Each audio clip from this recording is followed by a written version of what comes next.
네, 오늘은 새롭게 인사를 해볼게요. 안녕하세요. 세상에서 가장 작은 책방에서 7.5평 효선 책거리로 돌아온 옛다 책방입니다. 오늘은 신생 출판사에서 나온 아주 낯선 소설책을 가지고 왔습니다. 들어는 봤나? 안녕 출판사라고? 네, 안녕 출판사에서 나온 나비, 띠싸니 단편 소설집인데요. 처음 들어보셨죠? 띠싸니, 우리나라에 처음 소개되는 미얀마 문학이에요. 출판사 명도 되게 낯설고 나라도 되게 낯설고 작가도 처음 보는 작가고 그래서 참 알려지는데 어려움이 굉장히 클 수밖에 없는 책인데 그 벽을 뚫고 옛다에 들어왔습니다. 나비 한 마리가. 네, 이 책 뒷표지로 가보면 한국에 최초로 소개되는 현존하는 미얀마 문학 최고의 작가 띠싸니의 현대 단편 소설이라고 되어 있고요. 나는 집도 없고 계좌도 없고 스승도 없다 라는 어떤 무소유를 이렇게 상징하는 그런 띠싸니의 말이 뒤에 이렇게 박혀 있어요.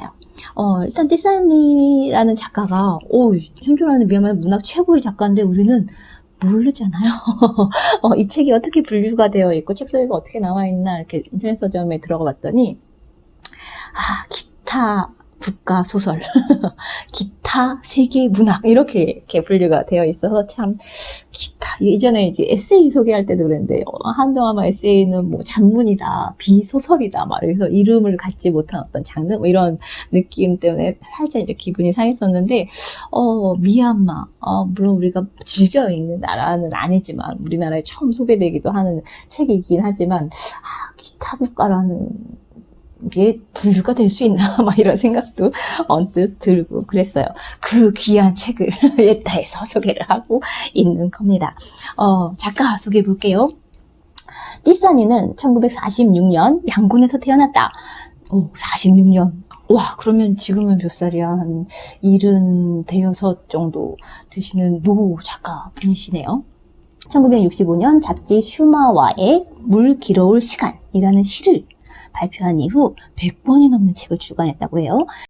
그는 다양한 일명을 사용하고 있으며 다루는 장르 또한 다양하다.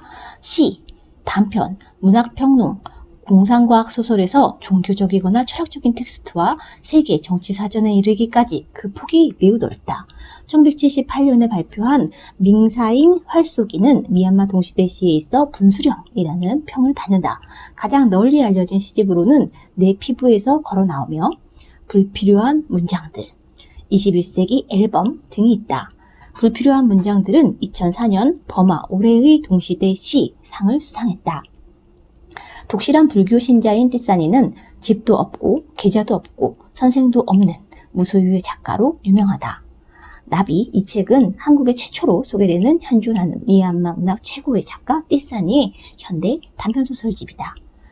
이 안에 이제 표제작이 된 단편 나비가 있는데 이 단편 나비는 1988년 양곤 민주화 대투쟁 당시 희생된 7,000명이 넘는 사람들의 영혼을 위로하기 위해 쓴 띠싸니의 대표작 중 하나다라고 되어 있어요. 지금도 올해 한 300일 넘게 지금 미얀마에서 시민들이 저항하고 있잖아요. 군부가 쿠데타를 일으켜서 집권을 하면서 시민들이 엄청나게 저항을 하고 막 희생자들이 계속 있기도 하고 창원에서도 그 연대 집회가 열리기도 하고 그런 와중인데 국제사회나 이런 문제들에 관심이 있는 분들은 보시기도 했겠지만 우리는 이제 미얀마, 버마 뭐 이렇게 해서 뉴스, 사회면, 뭐 국제면 이런 곳에서 많이 보게 되는데 책하고 관련해서 문학이라는 부분에서 미얀마를 접하는 건 아마 거의 그런 일은 거의 없지 않았나 이런 생각이 들었어요. 그래서 이 책을 꼭 더 잘 소개해 보고 싶다라는 생각을 했는데 이 책에는 24편의 단편이 들어있는데 되게 읽으면서 되게 묘한 느낌이 들었어요. 특히 표제작이 됐던 이 나비, 얘는 되게 인상 깊은 구절이 딱 나오는데요. 나비는 닫힌 유리를 통과해 밖으로 나가기 위해 밤새 열심히 날개를 저었을 것이다 라는 이렇게 의미심장한 그런 문구들, 이런 것들이 다 와서 가슴에 철렁한 그런 느낌이 들기도 하고, 봄이었나, 초여름이었나, 옛다 여기에도 이제 주변이 다 이제 막 산책로고 막 이러니까 이제 곤충들이 굉장히 많이 드나들거든요.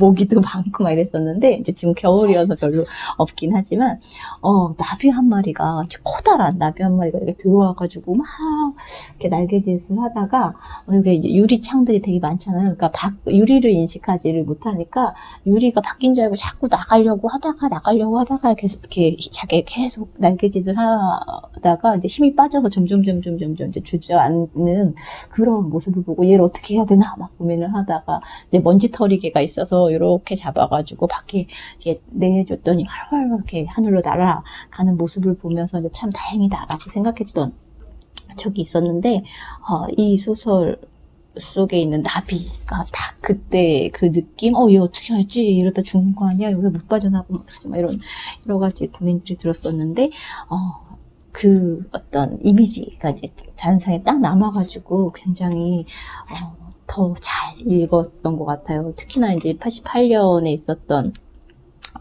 민주화 대투쟁 때 희생된 사람들을 검은 나비에 비유를 하면서 쓴 글이기도 해가지고 더 의미가 깊었던 것 같아요. 출판사에서 이제 이렇게 썬 책 소개를 보니까 이제 이 작품이 얼마나 이제 소중한 작품인지, 그리고 묵직하고 의미 있고 가치 있는 되게 책 소개들이 그렇잖아요. 의미 부여들을 굉장히 강렬하게 하니까 그래서 이제 어필을 읽어볼 만한 책이에요 라는 것들을 이렇게 어필을 해서 굉장히 좀 무겁게 이렇게 소개가 되어 있기도 한데 의외로 되게 재밌었어요. 여기 24편에 이제 단편들이 있고 굉장히 이제 내용도 짤막짤막 해가지고 금방금방 이제 한 편 한 편을 읽을 수가 있는데, 이 책을 읽으면서는 우리 이제 한 중고등학교 때 막 그런 책들 많이 읽잖아요. 이제 세계의 뭐 명수필, 세계의 명작 단편 소설, 뭐 이런 소설집, 뭐 이렇게 묶어놓은 그런 책들 많이 보게 되잖아요. 이 책을 보는데 그때 읽었던 그 느낌이 슉 올라오는 거예요. 어떤 면에서 유머가 있기도 하고, 어떤 면에서 위트가 있기도 하고, 약간 풍자가 있는 것 같기도 하고, 그렇다고 현실에서 완전히 확 넘어가가지고 완전히 그냥 판타지 같은 그런 느낌은 또 아니고, 그런데 약간 환상적이기도 한 되게 뭐라고 한마디로 딱 규정하기에 되게 복잡한 그렇지만 재밌는 그런 이제 작품들이 줄줄줄줄 나와가지고 이거를 근데 계속 생각하게 하는 거예요. 현실에 놓여있는 사람, 인간이라는 건 어떤 거야? 인간의 특징들, 본질들, 어떻게 살아야 하는 거지? 이 세계는 어떻지? 그 모습들을 쭉 그려내는데, 이야기 속에 쭉 담아내는데, 한편으로는 미얀마가 굉장히 한국과 비슷한 느낌이 드는구나. 미얀마를 안 가봤기 때문에 제가 이제 경험한 세계로 상상을 하기 때문에 더 그럴 수도 있겠지만, 그런 부분들, 그리고 지금 이제 군부가 이제 쿠데타를 통해서 정권을 잡으면서 지금 시민 저항이 일어나고 있는 국가다 보니까 우리의 이제 7, 80년대 이렇게 떠올리게 되는 그런 부분들도 있고, 이제 가난한 어떤 삶들, 그리고 노숙하는 사람들, 장례식에서 뭐 이렇게 허드렛 일을 도와주고 돈을 버는 이제 아이들, 뭐 이런 이제 이야기들이 아주 막 그냥 구질구질하거나 아주 막 되게 혐오스럽다고 해야 되나, 되게 힘들게 느껴지는 게 아니라 그냥 그 속에 이야기를 잔잔하게 이렇게 풀어내는데 쓱 빠져 들어가게 하는 그런 힘들이 있어요. 그래서 어떻게 보면 일본의 하루키를 좋아하는 독자들이라면, 그리고 어떤 부분 읽다 보면 이제 사물 바게트의 막 고도를 기다리며를 읽으면서 느꼈던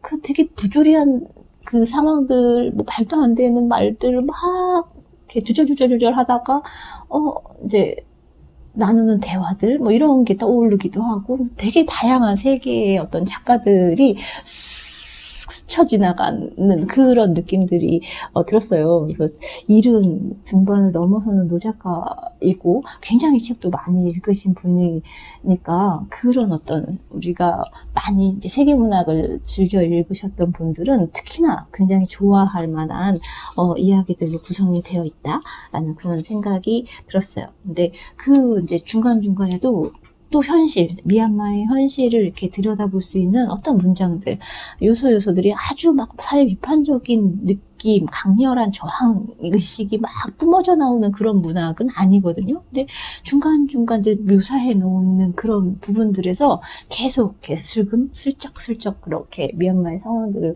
이렇게 보여주기도 하고, 그런 모습들을 보면서, 문학만이 할 수 있는, 그런 것들이 아닐까? 어떤 선언물이나 이렇게 뭐 주장하는 글이나 이런 것이 아니라 소설을 통해서 이 작가가 보여주는 이 모습들 속에 인간은 어떠해야 되는 거지? 한 편 읽을 때마다 이렇게 여기서는 어려워서가 아니라 여기서 작가는 이런 얘기를 하고 싶었던 건가? 정말 그런가? 좀 이렇게 작가의 생각과 나의 생각들이 막 왔다 갔다 하면서 이제 치고받고 하면서 이렇게 대화를 나누게 하기도 하고 생각에 잠기게 하기도 하고 그랬던 것 같아요. 무엇보다도 뭐 소설이니까 짤막짤막한 소설들로 이루어져 있으니까 딱 한 편만 소개를 해 드릴게요. 어떤 작품을 딱 들려드리면 이 책이 막 읽고 싶어질까 막 여러 가지 생각을 하면서 되게 마음에 드는 그 단편들이 여러 가지가 있었는데, 막 이렇게 케이지, 막 우리 고양이나 개를 이렇게 어디 이동할 때나 이렇게 넣어서 다니는 그런 거 있잖아요. 거기에서 사는 사람도 나오고, 책과 사람, 글을 읽을 줄 모르는데 책을 팔아서 먹고 사는 사람도 있고요. 노숙하는 사람들도 나오고, 막 되게 다양한 사람들이 막 이렇게 나오고, 막 자기한테 욕을 하면 욕을 들어주는 대가로 돈을 받는, 팔아서 먹고 사는 그런 사람도 나오고, 근데 그 사람 하나하나가 딱 이렇게 어떤 평면적으로 어떤 단일한 어떤 특징을 갖고 있는 것들이 아니라 굉장히 여러 가지 모습들, 모순되기도 하고, 굉장히 현실적인데, 좀 그게 정말 다일까? 우리가 살아가는데? 뭐 이런 물음들을 계속 이렇게 던져주는 것 같기도 하고, 그러니까 책을 세계문학을 많이 읽으신 분들은 많이 읽어서 재밌을 것 같고, 전혀 그런 배경 지식이 없어도 이야기 자체가 갖고 있는 힘이 있어가지고 재밌게 읽으실 수 있겠다라는 생각이 들었어요. 그 중에서 딱 한 편, 가장 짧고 가장 앞에 있는 한 편만 딱 이렇게 소개를 해드릴게요. 제목이 무려 경제학의 핵심이라는 이런 제목의 글을 누가 읽지? 뭐 이런 생각이 드는 그런 단편이 맨 앞에 있어갖고 이거 뭐야? 그러면서 이렇게 딱 넘겼었는데, 이 책에 이제 단편들 구성에 이렇게 도비라가 있고 앞 표지에 자세히 보면 여기 문양들이 있어요. 그래서 저는 그냥 처음에는 그냥 그렇고 그런 그냥 책 시작면이구나 하고 넘어갔는데, 이게 24편이나 있잖아요. 여기에 있는 문양들이 다 다른 거예요. 그래서 알고 봤더니 이게 미얀마의 어떤 고대 전통, 어떤 고대 문양에서 따온 그런 상징적인 문양으로 만들어졌다는 이야기를 들었어요. 그래서 이 경제학의 핵심 부분에서 보면 이제 이 작품 하나하나에서 나온 이제 인상 깊은 구절, 뭐 이렇게 출판사에서 밀었던 편집자가 미는, 그러니까 이 글의 한 토막을 툭 던져주는데 여기에 이렇게 소개되어 있어요. 요즘 제일 잘 나가는 것이 뭐죠? 늘 그렇지만 군중심리죠. 왜 처음에 했다가 그렇지, 제일 잘 나간다라는 것은 어쨌든 베스트셀러 같은 거잖아요. 제가 읽었어? 나도 읽어봐야지. 뭐 이런 것들처럼 가장 핵심적인 말을 이렇게 하네? 이러면서 막 되게 이렇게 딱 읽어보고 나서도 빵 터지게 된 그런 구절이었는데, 이 내용 한번 살짝 맛보여 드릴게요. 우리 집 근처에는 특이한 가게가 있다. 가게 이름은 멋진 신세계다. 멋진 신세계는 영국의 올더스 헉슬리가 쓴 소설 제목이다. 제목을 허락 없이 사용한 것을 두고 작가가 고소했다거나, 이것도 웃겼는데, 혼자 이제 두 번째 문장 써놓고 이러고 있는 거잖아요. 인용한 책 표지를 방송이나 신문에 공개하면 항의하거나 보상을 요구했다는 소리를 들어본 적이 없다. 가로 안에 있는 말이에요. 그 가게에는 주인 혼자뿐인데 주인을 본 사람은 아무도 없다. 갑자기 환상 판타지로 넘어가. 주인이 투명 인간이기 때문이다. 가로 열고 예외이긴 하지만 맹인 손님 한 명은 주인을 확실하게 봤다고 한다. 가로 닫고 단지 이러한 이유 때문에 이 가게를 특수하다고 하는 것이 아니다. 가장 큰 이유는 세계 어떤 가게 가로 열고 편의점이나 슈퍼마켓에서도 구할 수 없는 제품을 이 가게에서만 특이한 방법으로 판매하기 때문이다. 예를 들어 가게에 들어서면 가로 열고 사람은 보이지 않지만 가로 닫고 발자국 소리와 목소리가 들려온다. 투명 인간이 주인의 가게니까요.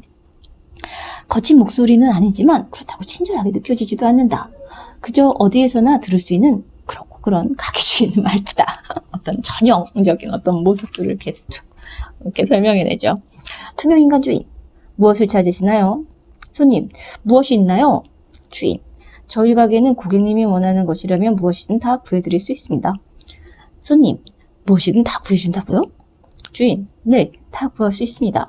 용해간, 찰리 채플린의 구두, 브라흐마의 낙원에서만 맛볼 수 있는 피자, 바위들의 노래, 죽음의 향기, 그리고 무솔리니의 총신까지. 단 고객님이 구매하고자 하는 것이 실제로 고객님한테 꼭 필요한 물건이어야 합니다. 손님, 요즘 제일 잘 나가는 것이 뭐죠? 주인, 늘 그렇지만 군중심리죠. 또 특이한 점은 구매한 제품은 구매자가 원하는 가격과 원하는 방식으로 값을 지불할 수 있다는 것이다. 특이하죠, 정말. 예를 들어서 하면서 이제 이야기가 살짝 나오고요.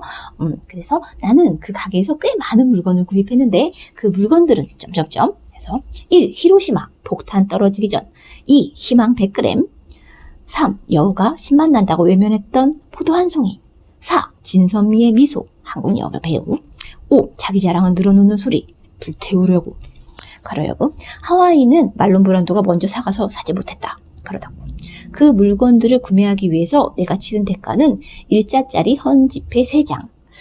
그 미얀마의 화폐 단위가 짜시라는 화폐 단위가 있는데 우리나라의 원하고 비슷한 것 같아요. 물가는 한 10분의 1 정도 되는 것 같은데 거의 차이가 좀 있긴 하죠. 우리보다 그 원보다 살짝 더 낮기는 한데 그냥 한 1000짜시면 1000원이라고 생각하는 게 그냥 환율상으로 그러니까 그냥 생각하는 게 조금 생각하기엔 편하다고 이렇게 여행했던 사람들이 들려주더라고요. 일자짜리 헌지폐 3장, 타구 하나, 거절당한 시 3편, 공산주의, 그리고 소고기였다. 이 5가지를 산 히로시마, 희망 100g, 여우가 신맛 난다고 한 포도 한 송이, 진선미의 미소, 자기 자랑을 늘어놓는 소리, 이거를 사는데, 3잣 타구가 뭔지 모르겠어요. 타구 하나, 거절당한 시 3편, 공산주의하고 소고기하고 얘네들을 바꿨다는 거예요. 너무 웃겼어. 그저께는 오랜만에 가게를 찾았다. 주인을 만나서 대화한 내용은 다음과 같다. 주인, 무엇을 원하십니까? 나 꿈을 구하고 싶은데요. 바로 나는 꿈을 안 꾼 지 오래되었다. 주인, 어떤 꿈을 원하십니까? 나 액체든 딱딱한 덩어리든 아무거나 주세요.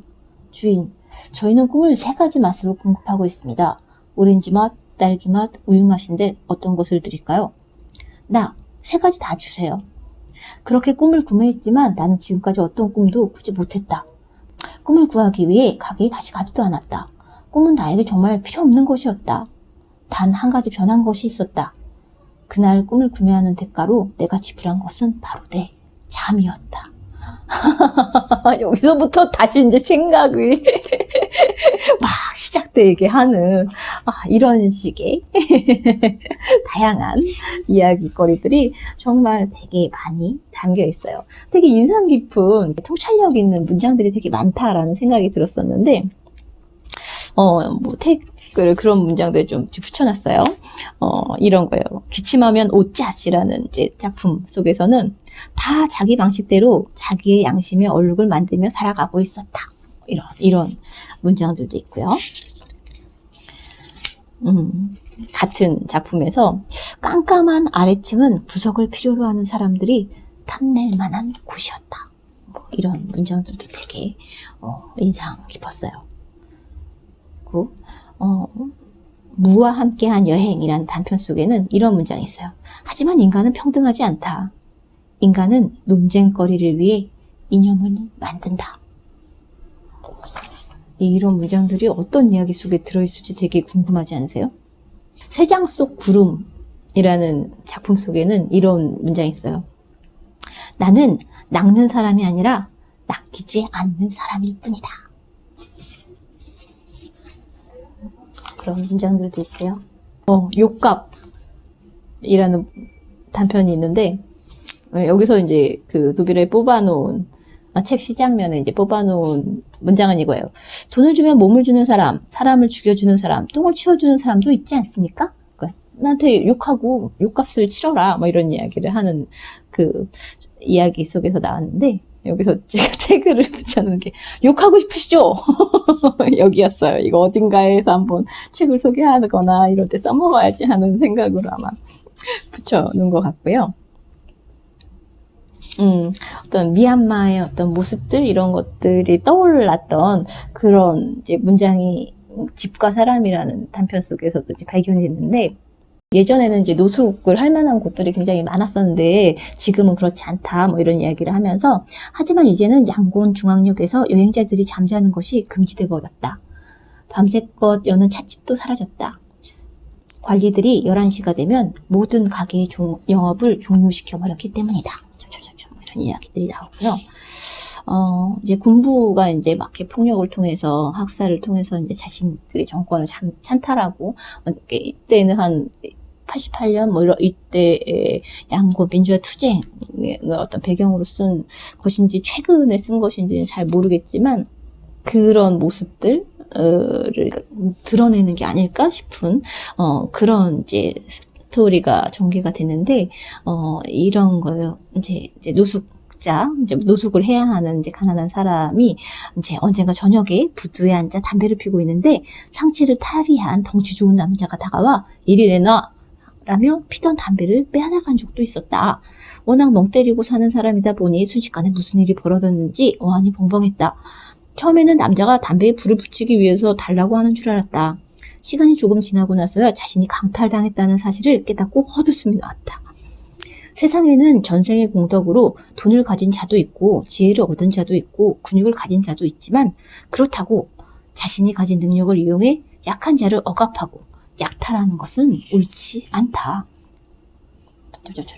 이런 이야기들이 어느 순간 사람들의 인식, 마음, 이런 곳에 꽂혀서 이런 건 말이 안 되잖아, 그러면 안 되는 거야 라는 어떠한 상식, 윤리, 가치 기준, 이런 것들을 만들어내는 것일 테니까, 그런 것들이 이 많은 문장들 속에서 그 한 줄 한 줄 숨겨놓은, 작가가 숨겨놓은 그 한 줄 한 줄을 우리가 또 찾아내서 읽으면서 어떤 민주주의에 대해서도 생각해 볼 수도 있고, 인간의 삶, 어떻게 살아야 되는지, 우리는 어떤 사회를 만들어야 되는지, 이런 생각들로 쭉 이어지게 해주는 그런 좋은 세계문학, 비록 기타 세계문학으로 분류되어 있긴 하지만 그런 좋은 책 한 권을 만나게 돼서 너무 반가웠고, 이거 겉에 싸게라고 하죠. 책 싸게를 끼면 더 예쁜 예쁜 책이 나와요. 나비, 네, 한번 읽어 보시기를 권해드릴게요. 미얀마의 민주주의를 염원하면서 지지합니다. 네, 책을 읽는 것도 하나의 연대가 되지 않을까 싶네요. 읽어보세요.